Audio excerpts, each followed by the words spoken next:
Uber has just released its first safety report detailing incidents that took place in 2018, and it's documented over 3,000 cases of sexual assault. Although these cases make up only a small fraction of the trips, many people are raising concerns about both rider and driver safety when using the immensely popular ride-sharing service. I have legal journalist Molly Barrows here to break down these findings.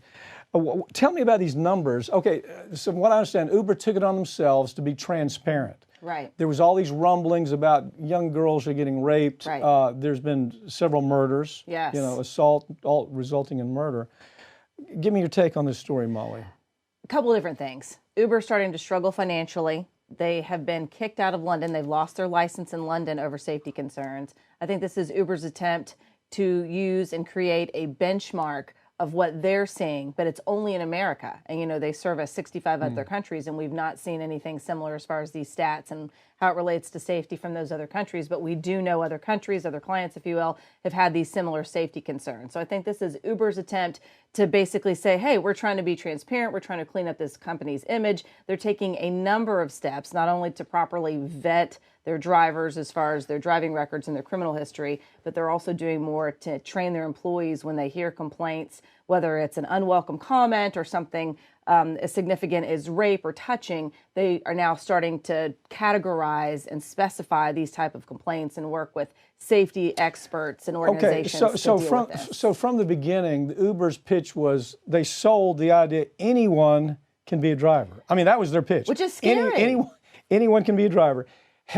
Tell me the results of background checks. What have they found doing background checks here? Last year they kicked out, I think, 40,000. Yeah, since 2018, deactivated 40,000 drivers in the United States. And that was London's concern, by the way. One of the reasons that they did not renew their license to drive in London is because they have allowed drivers to basically, who had been discontinued from the Uber program, to upload pictures and as if they are still current approved drivers for Uber. So people are picking up passengers claiming to be Uber drivers when they're actually not licensed or approved, and they've been kicked out of the Uber program. So that's happening overseas, and Uber's saying, well, we're addressing similar concerns here. We're making our system so that people can't access it like that or pretend to be an Uber driver. So here's their big pitch.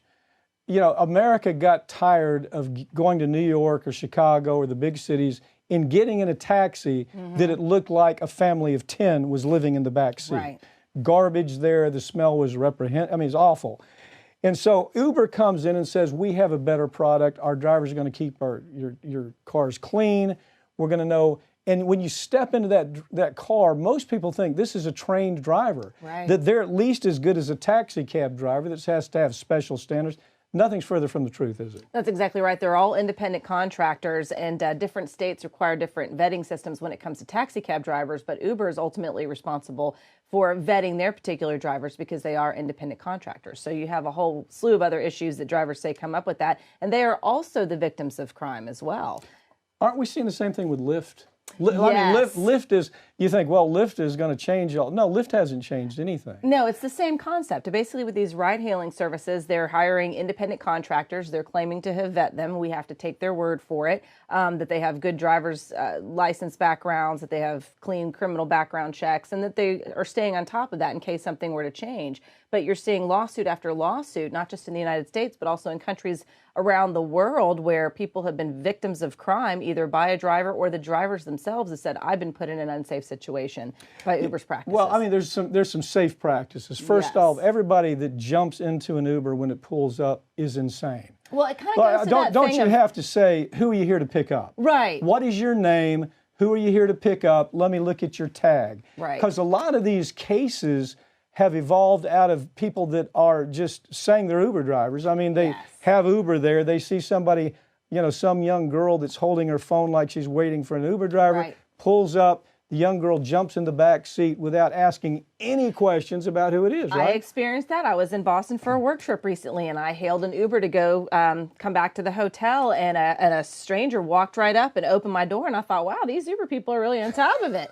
And no, he thought it was his Uber, and he was about to mow me down to get into the back of the Uber. So you're exactly right. It's kind of like what your parents warned you not to pick up hitchhikers. It's the same concept, except apparently it's okay when they call it a ride-hailing service. Don't jump into the Get ride. out of my cab, Yeah, man. exactly. Right. Molly, thanks for joining me on Thanks, this. Ab. I'm anxious to see the sustainability of Uber and Lyft as years go on. I think they can make it, but they got to change some things. Yes.